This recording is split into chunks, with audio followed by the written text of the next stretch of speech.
ইসরায়েলগণদের হতবাক করে দিয়ে 180টি ভয়ঙ্কর ক্ষেপণাস্ত্র ছোড়ে ইরান। কেঁপে ওঠে সারা ইসরায়েল, সারা দেশে বেজে ওঠে সাইরেন, শুরু হয়ে যায় দৌড়াদৌড়ি। অপ্রতিরোধ আয়রন ডোমও আটকাতে পারেনি এমন অতর্কিতে হামলাকে। পরে দেখা যায় ইসরায়েলের ভূখণ্ড বিদীর্ণ করে যেন বিশ্রাম নিচ্ছে ইরানি মিসাইল। এ দৃশ্য দেখে তাণ্ডব বনে যায় বিশ্ববাসী। এমন দিন যে কখনো দেখেনি ইসরায়েল।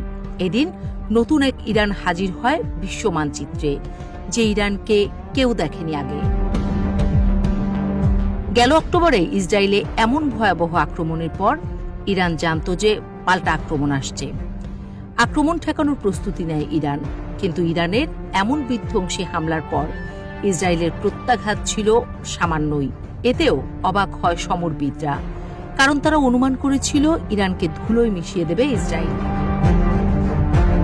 বিশ্লেষকরা বলছেন ইসরায়েল গং আসলে লাগতে চায়নি খামেনিদের সাথে, কারণ দুনিয়ার সেরা গোয়েন্দাদের কাছে খবর আছে যে ইরানের হাতে চলে এসেছে সেই জাদুর ডিম, যে ডিম ফাটলে উড়ে যাবে নমরুদের দল।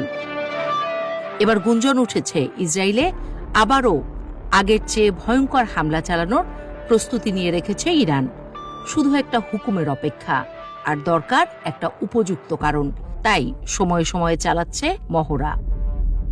গাজায় হঠাৎ ইসরায়েলি হামলায় সম্ভাব্য সেই কারণ খুঁজে পেয়েছে ইরান, কারণ ইয়েমেন আর গাজা থেকে শুরু হয়ে গেছে হাইপারসনিক হামলা। আর সবাই জানে হামাস ও হুথিরা ইরানের যেন পালক পুত্র।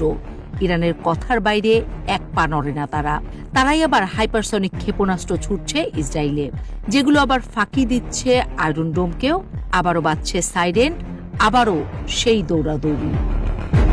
বিশ্লেষকরা বলছেন সেই সময় হয়তো এসে গেছে। শুক্রবার শোনা গেল খামেনির হুঙ্কার। বললেন যুক্তরাষ্ট্রকে জানতে হবে ইরানের বিরুদ্ধে হুমকির ভাষা কাজে আসবে না। তাদের ইরানি জাতির বিরুদ্ধে কোনো খারাপ কাজ করা থেকে বিরত থাকা উচিত, অন্যথায় তারা ভয়াবহ পরিণতি ভোগ করবে। যুক্তরাষ্ট্রকে ইরান ছাড়া এমন করে কে কবে বলেছে? এর চেয়ে স্পষ্টভাবে আর কিভাবে বোঝাবে ইরান?